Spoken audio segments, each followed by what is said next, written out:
Hi, this is Bob Sorrentino from Italian Roots and Genealogy, and I'm here today with Frank Passaro from Baltimore. So welcome, Frank. Thanks for being here.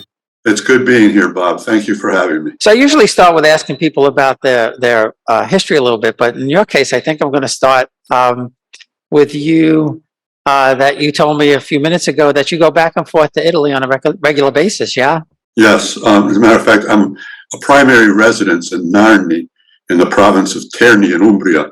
We're in southern central Italy. Actually, the geographic center of our town is, or geographic center of Italy is in our town. Really? So, yeah. Wow. They have a marker there. It's funny because Rieti was always saying in Lazio was saying that they were the center.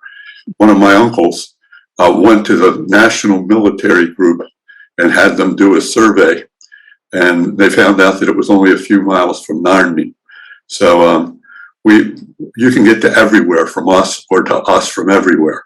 We're about an hour and 15 minutes from Rome, between Rome and Assisi. So it's rather nice. I'm in the mountains. I think I sent you a picture of the view from my balcony. So that's really fantastic. So now, did you know growing up that you had family there in Italy? Yes. My family is two-pronged. My dad was Italian on both sides, but he was born in the United States. My mom was Italian on her father's side. She was born in Grenoble, France, and maybe we can get into that story a little bit later. But she had a rather interesting childhood where her father kidnapped her, and a parental kidnapping, and she died just recently in 2019. Wow, that's something. You know, we don't think about kidnappings taking place that long ago. No, in Mussolini's Italy, if you were an Italian male, you had certain privileges. So, and being that her mother was French, she had no privileges with my mother in Italy. So, again, if you want to go through that, I'm happy to do it. Yeah, that's an interesting story. Let's start with Mom then. Mom was born in Grenoble, France, April 4th, 1929. She was born to my grandmother, whose name was Georgette. Okay. Georgette's last name was Guerra, which doesn't sound French. It sounds almost Spanish. So we're not sure. I've not been able to find too much on her. She was 13 when my mother was born. My grandfather was 30, and he was a mechanic living with his brother in France because there was no work in Italy at the time. And when my great-grandmother, Madame Lafont, I'm not sure what her first name was, but she found out about this. My grandfather had been dating her older daughter, and she forced the wedding. Okay, let's just say it that way. My grandmother was either 13 or 15. She was underage. Yeah. So it was a shotgun wedding. And after a couple of years, my grandfather got tired of that, obviously. And he took my mother. And it's interesting because I did some research. I talked to a guy in Narni whose father knew my grandfather. And he wanted to meet me because he said he had a story for me. And he remembered his father talking about coming back from France with my grandfather and my mother, and them having to lock my mother in a closet in the train while the conductors came by in order to keep her from being returned to France. Once they crossed the border, they were fine. He got to Narni, where he left my mother with my grandmother, her mother, or her grandmother, his mother, my great-grandmother. And she raised her, okay, for a few years. Then my mother went to live with other relatives when my grandmother passed. And those other relatives became her family until she turned 20. When she turned 20, my grandfather had gone to Ethiopia to fight in the war. He was captured by the British. He was a character, Bob. Obviously, I've heard stories where he was in a prisoner of war camp with the British, and he was trying to get them to send him home. So he tried to prove that he was crazy. So one of the commandants at the place gave him a task to do with some trees or something. And rather than plant them all, he cut them all. Okay. And he could have been shot, but they ended up sending him home because he was crazy. Because he was crazy. Anyway, he moved back into Narni and wanted my mother to move in with him and a woman with whom he had another child. And my mother didn't want anything to do with that. So, like, my one aunt who lived in the United States had a friend whose son was going out with a girl with red hair. And that, in those days, was not a good thing. My grandmother on my father's side was very superstitious and felt out that red hair was a no-no. Okay. It's funny, she was a church-going Catholic, Bob, but she was an anti-cleric to the point where when my cousin went into the convent, she wouldn't talk to her until she came out. Okay. And she had multiple superstitions. And she sent my father on a trip to Italy after the war in 1948 to see his cousins. And he was supposed to stop and drop a letter at this place in Narni to a friend's family. My father just wanted to go on through. But the family there said, come up, you got to meet the family. And my father saw my mother for the first time. And as the legend goes, you know, the lightning bolt in The Godfather, Hope with the Full Moon. Well, that supposedly happened to my father, not my mother. My mother and her cousin stood behind the curtains and laughed at him. But they communicated for a year. My mother had a boyfriend there, but she decided to marry my father and come here to get away from her father. And in 1949, when you came, they married in June 16th, 1949. She lived with my grandmother, and she was supposed to go meet her mother for the first time. Okay, her mother had come to Narni a couple of times, but they wouldn't let her see my mother. She was supposed to meet her mother for the first time when we went to Grenoble, France in 1957. And I was 4, my brother was 1.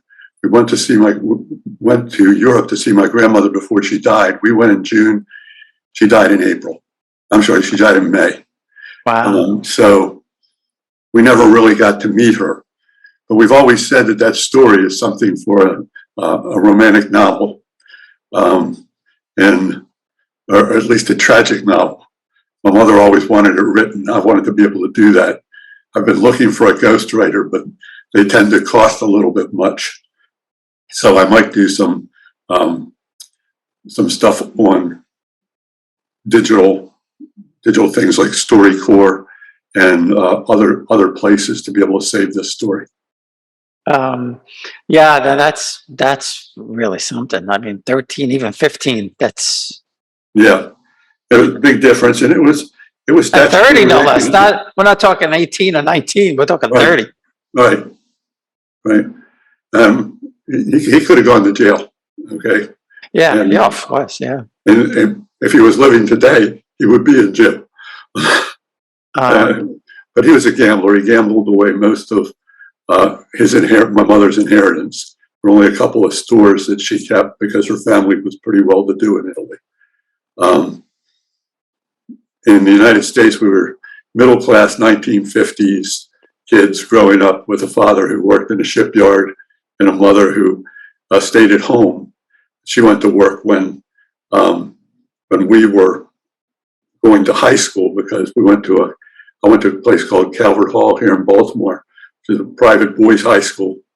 And my brother was going too, so my mother went to get a job. Here she was with a teaching credential from Italy, and she was working as a clerk in a drugstore that my uncle owned for $1.25 an hour. They made some tremendous sacrifices. Well, people, they thought differently back then. It was certainly not like today. But you should do this story. I put I just got published with this last week. That's the book behind me. Yeah. Okay. The story of my families and my research and that's excellent. So yeah, you definitely whether you publish it or not, you should definitely write it all down, because that's I a want my crazy story. grandson to have it. Yes, absolutely. Of course. Yeah. Yeah. Because the other side is interesting too. They were more traditional. My grandfather was, on my father's side, was born in Nusco, Provincia di Avellino in Campania. And he had a sister and two brothers.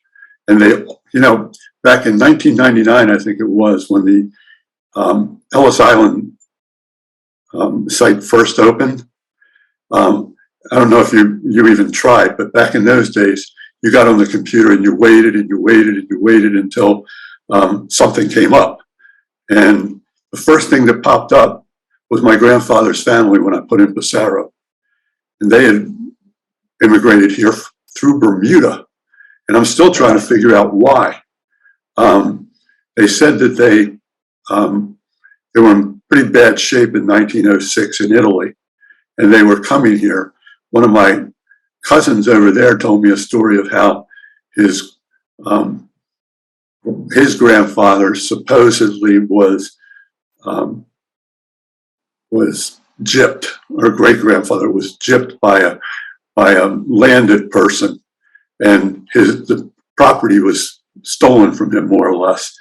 The guy came down from the town in a white suit. The guy said, "Oh, I like the white suit." And the guy said, "Come on up. We'll get you a white suit." He gets the white suit and signs a paper thinking he's saying that this is thanks for the white suit. What it was the deed to his farm. Wow. And according to this uncle or this cousin, he died of a broken heart. And that would have been my grandfather's grandfather. Okay. So when he died, the family split off. It was around 1906. And my one uncle came in 1904. My grandfather's sister-in-law was here, or my great-grandfather's sister-in-law was here. They came in through Ellis in November or May 20th, 1906. We celebrated that while my dad was still alive at the Sons of Italy Lodge here in Baltimore. And Bermuda is interesting because I've heard a lot of stories about a lot of people coming in through different ways into different ports, but was it a British ship by chance? And it was the Hamiltonian. It was a Hamiltonian. It came directly from Hamilton. And my wife and I went on a cruise. I'm not a real big cruiser, but my wife likes it. And I said, "I'll only go if you go to Bermuda, and I can go to Hamilton and check on my nonnos, why they came through." The Hamilton Railroad was built before that was finished and stopped being used in 1924. So I don't know what happened, but they said they went to South America. And I can't find any record of anything south of Bermuda. So to Italians who were rather uneducated in geography, let's say, who wouldn't have had an elementary education, Bermuda could be South America. Yeah, okay? Yeah, I suppose it could be, right. I don't know. That's interesting, and unless they brought them there thinking there would be work there, and then there wasn't, and then that's possible. New York, so that's possible, because then they came in through. I never thought about it that way, but that's really possible. Then they came in through Ellis. The family stayed here. My grandfather went back in 1911 because the way he told my father was a telephone pole fell beside him while he was working on the railroads in Baltimore. I think he was working on the streetcars, and they were putting up the poles, and the pole fell next to him. So he didn't feel safe working there anymore. He went back to Italy. He stayed in Nusco while he was there and then joined the Carabinieri. And when you're a Carabinieri in Italy, you can't serve in the same region that you sign up in because they're trying to stay away from corruption. Okay, so he was stationed in Porto Sant'Opidio in La Marche. There, according to my aunt, my grandmother saw him in his uniform and turned to her sister, and she had a couple of sisters. She turned to her and said, "I'm going to marry that guy." And he's a handsome guy. And he stayed there until the end of the First World War. And that's where that picture of him, we think that's him, in Trento in 1918. It's on the Armistice Day. As a matter of fact, that picture showed up on the Carabinieri site, a part of it. And I wanted to try to see if I could get confirmation on that. So I called them while I was in Rome. Unfortunately, they said that those were pictures that they just had generically, because that picture was on a postcard that my grandfather sent to my grandmother of 4 Carabinieri all there. My father identified him as, yes, that is my father. They had a bicycle corps in the First World War. It was the only time they used bicycles. And he was a messenger to and from the Austrian front, which if you do any reading on that particular theater of World War I, it was as bloody or bloodier than the front in the West, because the Italians hated the Austrians and the Austrians had no use for the Italians. In battles like Caporetto and those battles along the Isonzo Plains, they were bloodbaths. There were very few places that you could hide. Yeah, and to your point, I did. I don't know if somebody I talked to or where I heard it, but I did hear that those are very, very tough battles. Yeah, between the Italians and the Austrians. Yeah. Yeah. There's a book called Isonzo that my cousin recommended in Italy, and I found it in English. And I was reading on it, and it just went back and forth and back and forth. I think there were 16 different changes of land. I want to go up to the area just as a pilgrimage, okay? Because they've got a number of World War I museums up there, and it's phenomenal. The historical piece, and you might know, history is my passion. Me too. Yeah, I like history a lot. I was a global history teacher at the high school where I graduated for the last 16 years of my career, and I spent time researching a lot of this stuff. So I'm hoping that I can go forward. Right. I would imagine that hatred back then had to do with the Austrians, ruling over a good chunk of Italy. Right. The Austrians and the French, the nationalism that was prevalent at that time led to extreme hate. No, I don't want to say it was hatred, but it was extreme emotion between those places. It still exists, I'm afraid, especially now with nationalism resurging. I hear a lot of anti-French or anti-Austrian, anti-German particularly. Part of that is economic. Yeah, and I know there's even a movement in Italy now to do what the British did to get out of the European Union. It was stronger 5 years ago. So you spent 6 months out of the year there, right? Yes, sir. For the last 2 years, particularly, I was there during COVID in 2020 because I had the passport. I only spent 3 months though, because going back and forth was very difficult then. Yeah. So now, do you have citizenship or yes, you do? Yeah. In 2018, I achieved citizenship. It took me about 3 years and about $5,000. It was an interesting process because I've always wanted to do it, but I never thought I could jump through all the hoops. Going through the hoops is like working for a doctorate at one of the major universities. They're trying to discourage you. Okay. Yeah. I never finished my doctorate. I was ABD, all but dissertation. And anyone will tell you that that's not a good thing. No, I guess not. No. But this was my dissertation. I spent 3 years first I went to an attorney in New York, then I dumped him because he wasn't very much help in Philadelphia. Every consulate has different rules. And Philadelphia's was tougher because the middle Atlantic states have more people that want to become Italian citizens than anywhere in the country.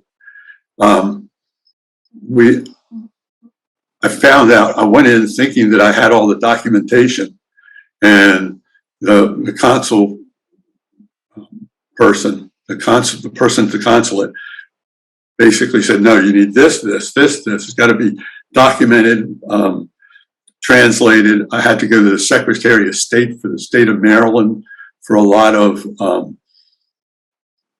documentation, to be able to, say that this was in fact my father's birth certificate. Biggest challenge I had was my father was referred to as Aero Frank Passaro. My grandmother, I told you, was a little different. She named my father after a Greek god. And she home delivered at her little house on, it was called Paradise Avenue or something. She moved to Clinton Street later in Baltimore. But my dad, the midwife there, wrote Erco, E-R-C-O. And my father had it changed to Frank when he was in the service to make it sound less Italian. Italian, yeah. Right. So trying to prove that Aero Frank Passaro was the same as Frank Passaro was our challenge. Finally, a birth certificate from St. Leo's Church in Little Italy here, baptismal certificate, I mean, put us over the top. Yeah, and it's funny you mentioned that because I'm working on it now. I'm working with an attorney myself, and I got my father's birth certificate from New Jersey. He was born in New Jersey in Scotch Plains, and it came back saying that his birthday was July 16th or something, 1923, and his birthday's April 7th. Mm-hmm. So I'm like, oh, wait a second. This doesn't make any sense. Right. So I asked my sister. I said, "Do you know what's going on?" And she said, "No." And she sent me, like you said, a baptismal certificate, another birth certificate, not from the state of New Jersey, but from Scotch Plains, saying his birthday was April 7th. So now we have two different documents, one saying his birthday is one day and one saying his birthday is the other day. And I think what happened is, we're talking 1923 now, right? Mm-hmm. So I think what probably happened is that the town clerk or whatever recorded the birth as April 7th. And when he sent that document to the state, mm-hmm. instead of putting the birth date, he put the date that he sent the document. Exactly. So now we're going to have to deal with that nonsense. Yeah, it's challenging, but the consulate, at least in my case, I found that if I became too much of a pest, they wanted me gone. So the lady was a sweetheart, though. She really did help me a lot. And it was frustrating because when you try to call in, they really don't want to talk to you until you have all the documents in your hands. Yeah, I've heard that. Yeah, so what I might suggest is that you do as much as you can to reconcile and make sure that you can prove that your father is the same person on both certificates. Yeah, well, I have a, and I just found this out not that long ago. I have a cousin from my dad's family that's an attorney with the consulate in San Diego. So he said, so when you get the paperwork done, call me. That's great. So that's great. I'm hoping I have a fast track now. Are you in California? No, we're in New York, but he said, don't, just call me. Okay. Yeah. Well, he'll call the people in Philadelphia. Yeah, that's great because I even tried to sneak in through Washington, D.C. because half of Maryland is in the D.C. area, is covered by the main embassy, and the other half of Maryland is covered by Philadelphia. They're really strict about you coming in through the area. Yes, yeah, I heard that. you're in New York and Philadelphia, or where a lot of our generation Italians lived. Yeah, and somebody told me they used to be able to do it through, I think, Newark in New Right. Jersey, and they closed it. They stopped it. You used to be able to. There's a honorary consulate in Baltimore too, but they can't do the work. Oh, I see. Yeah, I know it's not easy. I mean, I'm doing it. I hope I get it soon, but I'm doing it mostly now for the kids. So at least if I have it, the kids have it. I did it for my kids, and both of them were accepted, but neither of them have gone for the passport yet. It's been 4 years. My one son's in cybersecurity. I think he's afraid that he'll lose his clearance. And my other son, I say it, he goes, yeah, I really have to do that. And then he never does it. So, it's a little bit disheartening, but at least I know that they have it. And if my grandson wants to get it when he gets older, it'll be there. Well, I was going to say for the grandson, he could go to school in Italy, and that's what it's so much cheaper. Not only cheaper, but in many cases more broadening. A lot of, as an educator in the United States, I've worked in public and private schools. We have a very good system. Okay, don't let anybody ever fool you. However, the system in Italy is even tighter. And people, I was talking to the electrician, okay, who was putting in my my internet in Italy, and we were talking Romantic poetry from the 19th century. Okay, he had a liberal arts background out the bazoo, and he really knew his stuff. I find that very impressive. I think people should be well-rounded. And I didn't know that. I do know. I have a cousin and a friend that grew up in my town, and I just connected with him a couple of years ago when I interviewed him about his book. And they were, they went to school in Italy. Mm-hmm. And the amazing story that I think it was Dr. Visco told me the story that there's no written exam for doctors in Italy. It's all oral. All their exams are oral. Really? Yeah. So that's a lot tougher than sitting there writing, right? In a way, I would have liked to have done that. I did an oral when I was going for my doctorate. I did a thing with a panel there. It's really a neat experience, and the trick to it is you get them arguing among themselves, and you don't have to say a whole lot. The written part I found more challenging for me, but I guess it's different for everybody.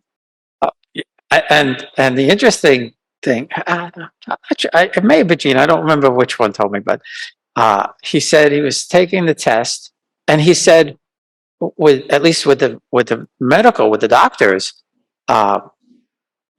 they brought in 3 people, or 3 or 4, and they would ask you a question, and you would answer that part, and then they would say to the next person, "Okay, tell me something different." Right. And then they would the next person and tell me something different. And in fact, I think it was Gene, and he said the question that they asked. He said, "I don't know how I remembered this, but I remembered that it had something to do with a venereal disease." Mm-hmm. And I spat that out. I was the last one to go, and I spat that out, and they were all jumping up and down, congratulating me. Mm-hmm. Wonderful, wonderful. And then he said there was another guy that the teacher told him to go to the blackboard and write something. Mm-hmm. And he wrote across the blackboard, and he got to the end of the blackboard, and he said, "What do I do now?" He says, "Keep writing till you get to the door and leave." I guess that's a subtle way of saying that you didn't pass. You passed. Congratulations. Or you failed. One or the other. One or the other. So now, have you done a lot of research in Italy into the families there? Yes, particularly my mom's side. I don't drive anymore, so I take I take trains in Italy when I'm there. I've done research at Narni, and I've done research at Porto Santo Pidio. I haven't been to Nusco since 2004. When I was in Nusco, I did pick up a family tree that goes all the way back to 1580. That one of my cousins, who I met for the first time, I was the first family member from the United States to come in 50 years. But I found a cousin who was a professor at a university near Naples, who had done a researched family tree of firstborns.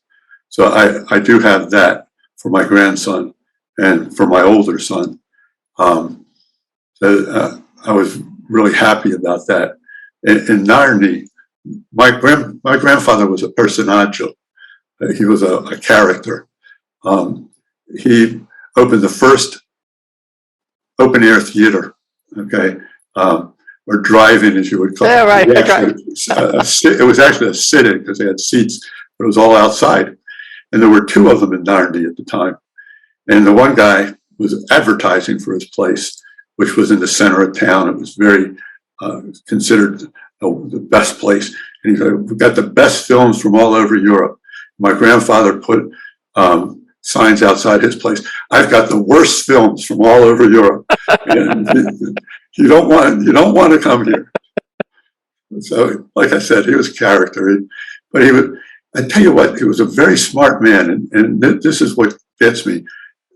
He was a mechanic because of his various, let's say, experiences through life. He came up with some nasty diseases, and those nasty diseases cost him his arms and his legs. His legs first, but when he was just an upper trunk of a person, he designed a handbrake on a Fiat so that he could still drive a car. Wow. This was 1952, you know? Wow, that's I something. don't think we did stuff like that on cars anywhere until probably now. So what year? So I'm intrigued by the open air theater. What year was that they had these things? That was around it was the 50s. I have a picture of it in Narni, but I don't have that with me here. But it was just a whole lot of chairs sitting out on a balcony, a very large balcony, and a screen, and they would run the theater, run the pictures. They still do some of that in Narni. We have a theater that sometimes first runs films. We had Tom Cruise's Mission Impossible while I was there at the beginning of the summer. So, you know, it was something then, and it's still something now. I'm hoping that, like I said to you before we got on, I'm hoping to be able to bring some people to Narni because it's such a great place. We have an underground that they found in the 1970s under San Domenico Church. And San Domenico was over top of this Inquisition torture chamber that nobody had seen until the 1970s. A group of kids were going through, and they fell through a hole, and they found some stuff, and they started digging, and they've been digging for the last 50 years. It's called Narni Sotterranea, and people come from all over Europe to see it. Wow, that's something. Yeah. We also have a beautiful church, and I think I sent you a picture of the inside of the Duomo. It's where my mom and dad were married in the 1940s. We have a number of beautiful churches, a wonderful museum. Our Rocca, or fortress on top of the hill, is not as touristy as the one in Spoleto, but it was the pieces there were all made by the Cardinal Albornoz, who was a liaison to the Pope. And they had one in Tunisia, one in Narni, one in Spoleto, and one as they went into Austria. And when the popes went in and out of the Vatican, they would stop in these places so that they would be safe from bandits and other people. So that's really cool. We also have a bridge that the remnants are still there. It wasn't destroyed in World War II. The bridge was built by Caesar Augustus in 31 BC. The Ponte Agosto was a traffic bridge over the Nera River. The Nera is a branch of the Tiber, and it was built as a monument to Augustus's win over Mark Antony and Cleopatra between Greece and Egypt. And so it's got a lot of history there. It's got a lot of history there. Yeah, it sounds like a fascinating place. And I know you mentioned the church. That was the one thing that we found really amazing when we were there in June, was when you go into these churches, even in the smallest towns, they're beautifully kept up, clean, flowers everywhere. I mean, the pride that are taken in these places, and to think that some of them are 1,800 years old or something like that. Mm-hmm. It's just amazing. Yeah, and even the bridge, it's all marble. You stand next to it; it's amazing. It's marble. Vacuum, I think that was it. It's a marble bridge. It's a marble bridge. Wow. And you stand next to it, and you're looking up, and you wonder, how the heck did they get the stones that high? But the town is built on a precipice, Bob. I mean, my father always marveled at this, because my grandfather and he were both stonemasons, and they come off the edge of a mountain, and they come straight up off of the mountain.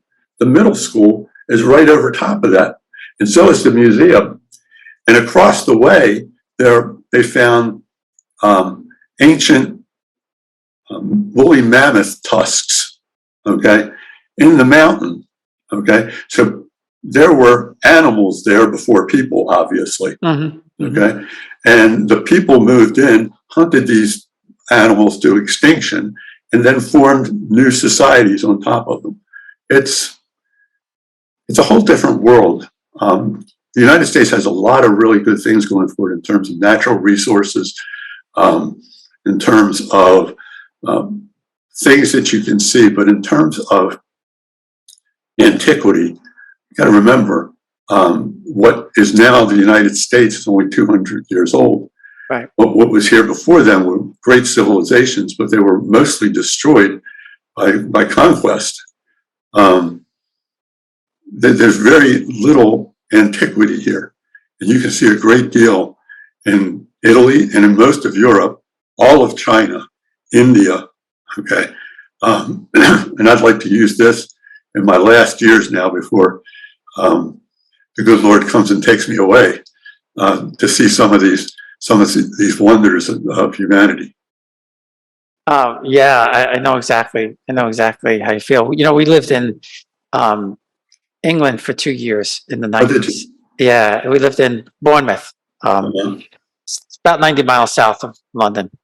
Mm-hmm. And to your point, it's different when you live someplace than when you're just visiting, Right. Because you become part of it more than anything else, and that's the way we felt. Of course, England was a little bit better because the language was close, not exact, but it was close, and we would just, on Sundays, we would just take a drive out into the countryside, and we'd see one of these manor houses from 1500 or 1600 that a lot of them were open, and you would just go in there and just be amazed at first the architecture and the craftsmanship and all of that. And then some of them, they were like museums filled with paintings of the families from 300-400 years. And we used to laugh because they would have all the dukes or the counts, their portraits lined up, and they all look the same. Mm-hmm. The clothes is different. Yeah, one of my joys as a teacher was in the summertime, occasionally being able to take kids to travel. And before I was at the high school where I left, I was an administrator and a teacher in public schools. I would take kids from some areas of Baltimore that never got out of Baltimore. I would take them to New York to see a play. And we took our 8th grade with some monies that we had gotten through the county. And watching the kids dress up to go to a theater in New York was a joy. Okay, and kids would come back and they'd have expanded horizons. They'd want to do stuff. One of my assistant principals took a group to Gettysburg. Okay, same thing. They had never been outside of they were like 13, 14 years old, and they had never been out of Baltimore. Well, as a teacher at Calvert Hall, I got to take kids to London, Paris. One of my colleagues took them to Madrid. We took them to Dublin. We took them to Rome, Florence, and Venice. And just watching them grow from that, even as far away as nearby as Quebec. Quebec was awesome. Yeah. You know, Yeah, I've been there. Yeah, it's a neat place. It's the most European city in North America. And you do get different perspectives on people. It's a whole lot like listening to people talk about Maloney here. And people will tell you, I'm not a big fan of the right wing, but I've been close enough to people who understand what she wants to do, to understand why they want to do it. Mm-hmm. With people in the United States, it's hard to have that conversation because the people who want change don't know why they want that change. Yeah, You can't explain it to me. I hear you. And you know what's sad here, and I just learned about this recently. Birthright Israel. I don't know if you ever heard of them. But, Yes, I have. and in fact, I was talking to my neighbors across the street, and both their kids went. And a couple of us are trying see if we could get something started. There are 1 or 2 groups who send a small, very select group of kids, 18 to 26 over to Italy. But they've sent, I think, 750,000 kids who wouldn't have had the chance to Israel. It's And awesome. we don't have anything like that. It's Not at all. sad. I mean, there was, as large as our community is, with people with money, and to try and get something like that started is just so difficult. And my kids are adopted. They're young. Much they could be my grandkids probably. They're in their 20s, 26, 27. And I wasn't sure when we took them how they were going to feel about it, whether they were going to connect. And they loved it. They just ate it up. And it's sad that we don't get enough of our youth to Italy. I understand that because I took my boys back in the early 2000s to see the places where their people came from. They were my one son was around 10. The other one was, by the time we went, was about 20. Unfortunately, they didn't seem to remember much. However, I took them back in 2015, and we spent a week together traveling through Italy, and they could see why I loved it there. Mm-hmm. Okay, and I'm hoping that once things calm down a little bit, we're able to do that. Between COVID and some of the other stuff that's going on, it's been a challenge to travel, vaccinations, and all the other things. Yeah. But and it's not just the places; it's the people. Yeah. Yeah. It's different. It's hard to put in words, but it's different. And everybody that we saw, they were, and that's the thing. They were excited that we wanted to be there and to know and to understand our culture. Well, it's interesting because my mother's half sister, she was born when my mother left Italy, and my mother was really didn't want to go back to that era again. Okay? Yeah, I could understand. Yeah. Unfortunately, I took her back there. Okay, when I started going over every year for about 3 weeks and staying with my half aunt, who wanted to reconnect with my mother. So I was staying with her, and she's been a joy to my life. She's just, her and her family have I've become godparents to her children's children, and I'm a godparent to her grandson. I was in the daughter's wedding. So, and my mother eventually went back. But the welcoming that she gave me, okay, was tremendous. And then when I bought the house, my cousin Lorenzo, who helped me, it still helps me to keep an eye on the house. He lives across the street from the house that I bought. Got me a place, found me a place all on one floor that my wife will go to. It's been a blessing. And you're right. And the people have accepted me. They said, I'm more Narnese now than I am Americano. I know.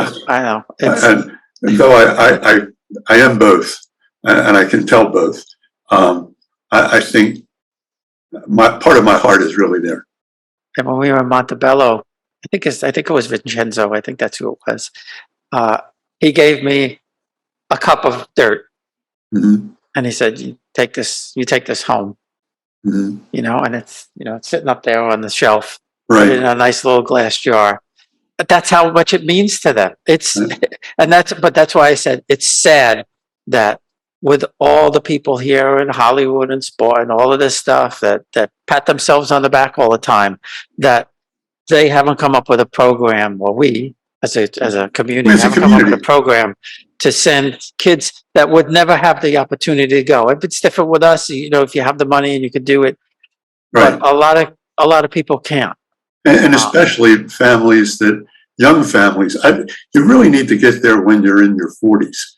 And then you get the feel, and you go a couple of times. I agree with you. And if you ever decide to start this up, maybe we can start it up through Mio. Get Matt Platania on board. Yeah, no, I did mention it to him, and we're going to be working on something else, I think, soon. But there are a few people interested.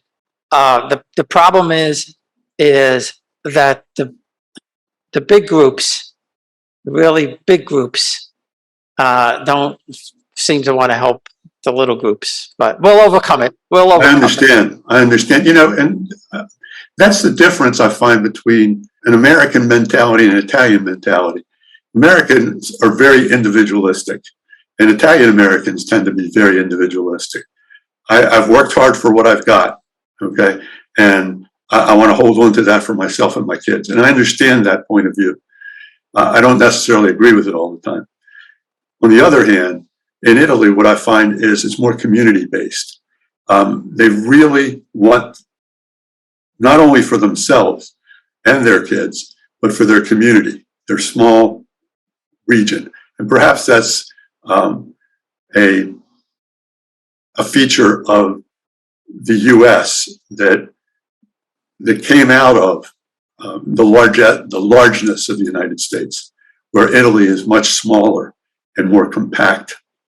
I'm not sure how else to really explain that. No, I know what you mean. And they've been there for 300, 400, 500 years. Right. So it's to your point, it's a completely different mentality. When I talked to Nicola Mastronardi, he's an expert on the Samnites, and I said, well, where's your family? My family's here 500 years in this valley, in this area, so that I know of, that he knows of. They're there 500 years, and to him, he's considers himself part of this Samnite nation that goes back to 3,000 years before Christ. And that's a gift that my mother gave me. When I was young, she always used to talk about how we extend back to the Romans, and that's interested me in history. Probably made my career. You're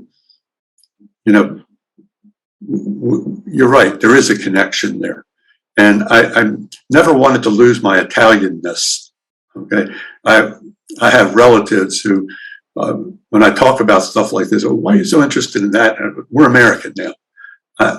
I really love my American political group system. I love our country. I love what we purport to be. However, I also love who I am as an Italian. And that dual citizenship, to me, is a really important piece of that. I know exactly how you meant, and I never really felt it. And I think you mentioned it earlier about the town you're from. And that's what they told me. They told me, now you're from Montebello. Now you're from Passaro. Right. And it was genuine. It wasn't bullshit. Exactly. It was really it's interesting.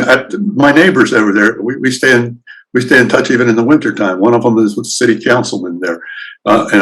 When Forza Italia, which is Americans would consider a far right group, it's part of Berlusconi's group. I've got friends on both ends of the political spectrum that I talk to, and it's a fun talk because we'll talk, and they may even yell at you and say, say stuff to you that here would keep you from talking to people for the next 20 years, and you're talking the next day like it didn't happen. Yeah. Because in their hearts they believe that, and in their hearts who they are, and I feel that we've lost some of that here.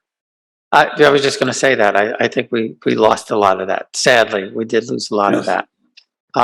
Well, Frank, this has been fantastic. I love talking about this stuff. I enjoyed this conversation, especially the history part, because I think that's why I eventually got started. I always liked history. It's probably one of my best subjects. Math, not so much, but history I did pretty good in. I understand. I wasn't a math guy either, though. I went through trigonometry, and they wanted me to go into pre-calculus. And I said, no, thank you. And that was the last math class I took until I took a stats class in my graduate program. No, I understand, Bob. It's very much. And I'm talking to you as well. Okay, thank you. And I hope that you'll keep the lines open. Maybe we can do this again sometime. Absolutely. And, if we get this thing started where we could start sending some kids over there, I'll keep you in mind. Some neat photos there of the whole family around my grandmother's kitchen table back in the 1950s. Yeah, those are great photos. I love those photos. Yeah. And, so I'll intersperse them, and I put some on the blog.